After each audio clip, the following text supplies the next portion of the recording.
Bienvenidos a leer toda la Biblia.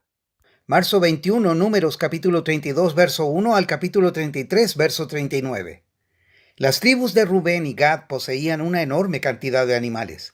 Así que cuando vieron que las tierras de Jazer y Galaad eran ideales para sus rebaños y manadas, se acercaron a Moisés, el sacerdote Eleazar, y a los otros jefes de la comunidad y les dijeron: Observen las ciudades de Atarot, Dibón, Jazer, Nimra, Esbón, Eleale, Sibma, Nebo y Beón. El Señor conquistó todo este territorio para la comunidad de Israel y es ideal para todos nuestros animales. Si contamos con su favor, permítanos ocupar esta tierra como nuestra propiedad en lugar de darnos tierra al otro lado del río Jordán. ¿Significa esto que ustedes pretenden quedarse aquí mientras sus hermanos cruzan el río y combaten sin su apoyo?, preguntó Moisés a los hombres de Gad y de Rubén. ¿Por qué quieren desalentar al resto del pueblo de Israel de cruzar a la tierra que el Señor le ha dado? Sus antepasados hicieron lo mismo cuando los envié de Cades Barnea a explorar la tierra. Después que subieron al valle Escol y exploraron la tierra, desanimaron al pueblo de Israel para que no entrara a la tierra que el Señor le daba. Por eso el Señor se enojó mucho contra ellos y juró: de todos los que rescaté de Egipto, ninguno de 20 años o más verá jamás la tierra que juré dar a Abraham, a Isaac y a Jacob, porque no me han obedecido de corazón.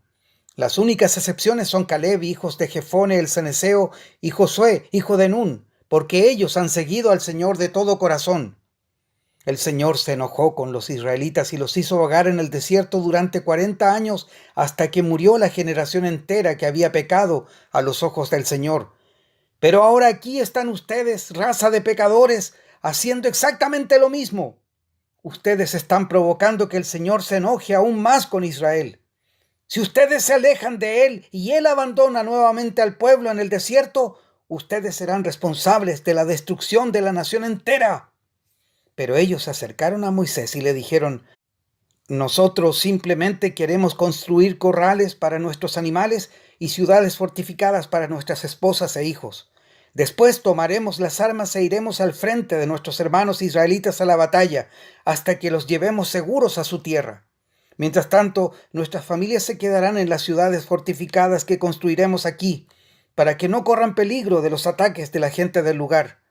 No volveremos a nuestras casas hasta que todo el pueblo de Israel haya recibido su porción de tierra.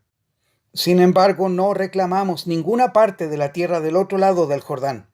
Preferimos vivir aquí al oriente del Jordán y la aceptamos como nuestra porción de tierra. Entonces Moisés les dijo: si ustedes cumplen su palabra y se preparan para ir a la batalla del Señor, y si sus tropas cruzan el Jordán y siguen en la lucha hasta que el Señor expulse a sus enemigos, entonces podrán volver cuando el Señor haya conquistado la tierra. Habrán cumplido con su deber ante el Señor y ante el resto del pueblo de Israel, y la tierra al oriente del Jordán será su propiedad de parte del Señor.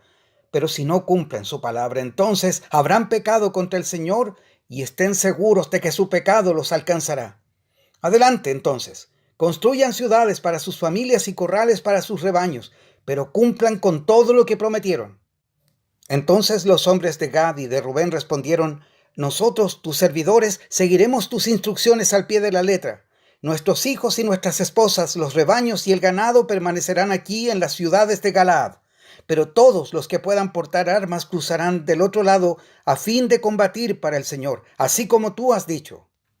Así que Moisés dio las órdenes al sacerdote Eleazar, a Josué, hijo de Nun, y a los jefes de los clanes de Israel, y dijo: hombres de Gad y de Rubén que están armados para la batalla deben cruzar el Jordán con ustedes y luchar para el Señor.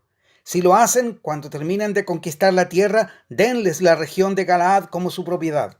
Pero si se niegan a armarse y a cruzar con ustedes, entonces estarán obligados a aceptar una porción de tierra en Canaán con el resto de ustedes.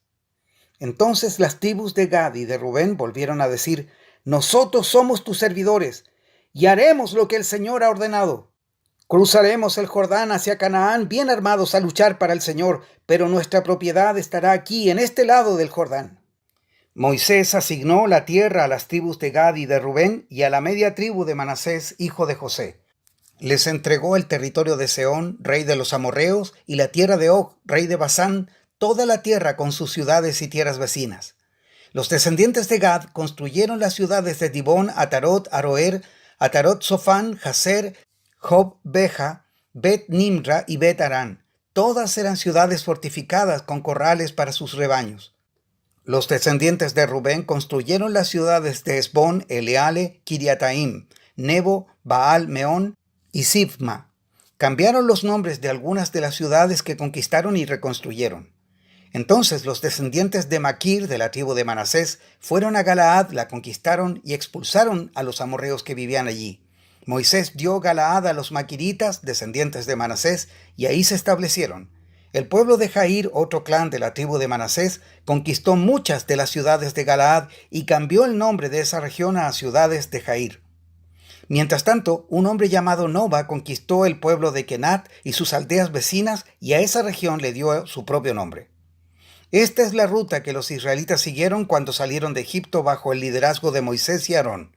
Por orden del Señor, Moisés guardó un registro escrito del avance. Estas son las etapas de la marcha identificadas por los diferentes lugares donde se detuvieron en la ruta. Salieron de la ciudad de Ramsés a comienzos de la primavera el día 15 del primer mes, por la mañana después de la primera celebración de la Pascua.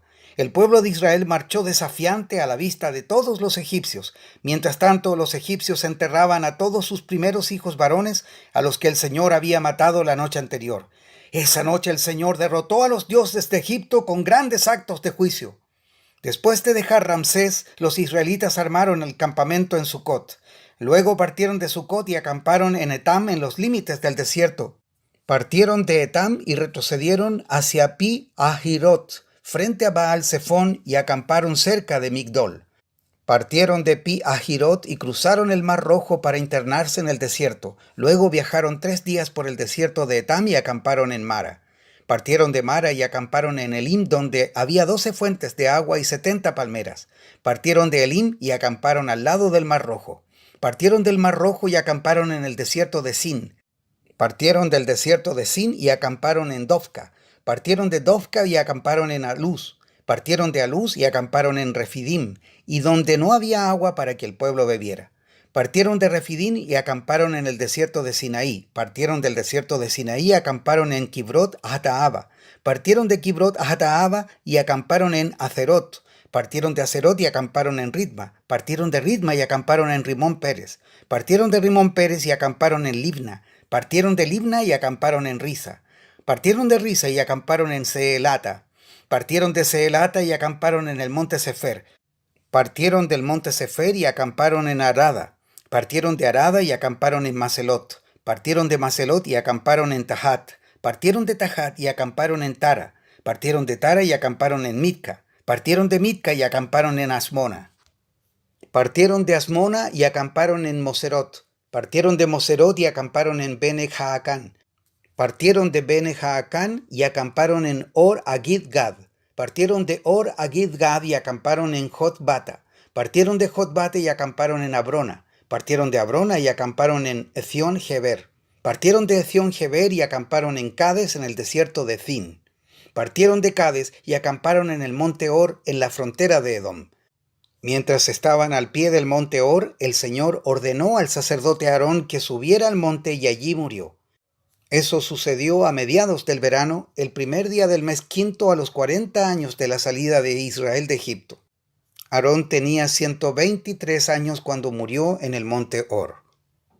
Lucas capítulo 4, verso 31 al capítulo 5, verso 11. Después Jesús fue a Capernaum, una ciudad de Galilea, y enseñaba en la sinagoga cada día de descanso. Allí también la gente quedó asombrada de su enseñanza porque hablaba con autoridad. Cierta vez que Jesús estaba en la sinagoga, un hombre poseído por un demonio, un espíritu maligno, comenzó a gritarle a Jesús: «¡Vete! ¿Por qué te entrometes con nosotros, Jesús de Nazaret? ¿Has venido a destruirnos? Yo sé quién eres, el Santo de Dios». «¡Cállate!», lo interrumpió Jesús y le ordenó: «¡Sal de este hombre!». En ese mismo momento el demonio arrojó al hombre al suelo mientras la multitud miraba. Luego salió de él sin hacerle más daño. La gente asombrada exclamó: «¿Qué poder y autoridad tienen las palabras de este hombre? Hasta los espíritus malignos le obedecen y huyen a su orden». Las noticias acerca de Jesús corrieron por cada aldea de toda la región. Después de salir de la sinagoga ese día, Jesús fue a la casa de Simón, donde encontró a la suegra de Simón muy enferma con mucha fiebre. Por favor, sánala, le suplicaron todos. De pie junto a su cama, Jesús reprendió a la fiebre y la fiebre se fue de la mujer. Ella se levantó de inmediato y les preparó una comida. Esa tarde, al ponerse el sol, la gente de toda la aldea llevó ante Jesús a sus parientes enfermos. Cualquiera que fuera la enfermedad, el toque de su mano los sanaba a todos. Muchos estaban poseídos por demonios, los cuales salieron a su orden gritando: «¡Eres el Hijo de Dios!». Pero como ellos sabían que él era el Mesías, los reprendió y no los dejó hablar. Muy temprano a la mañana siguiente, Jesús salió a un lugar aislado. Las multitudes lo buscaron por todas partes y, cuando por fin lo encontraron, le suplicaron que no se fuera. Él les respondió: «Debo predicar la buena noticia del reino de Dios también en otras ciudades, porque para eso fui enviado».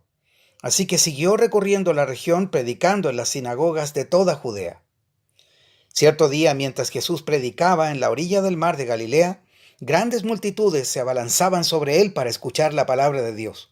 Jesús notó 2 barcas vacías en la orilla porque los pescadores las habían dejado mientras lavaban sus redes. Al subir a una de las barcas, Jesús le pidió a Simón, el dueño de la barca, que la empujara al agua. Luego se sentó en la barca y desde allí enseñaba a las multitudes.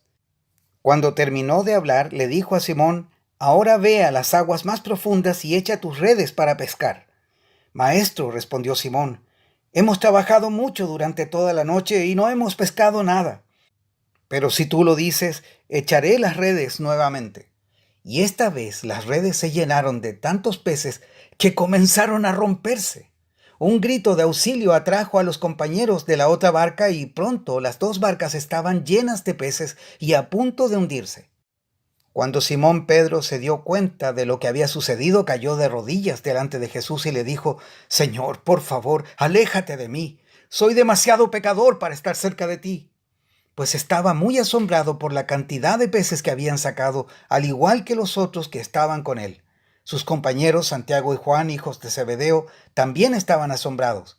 Jesús respondió a Simón: «No tengas miedo.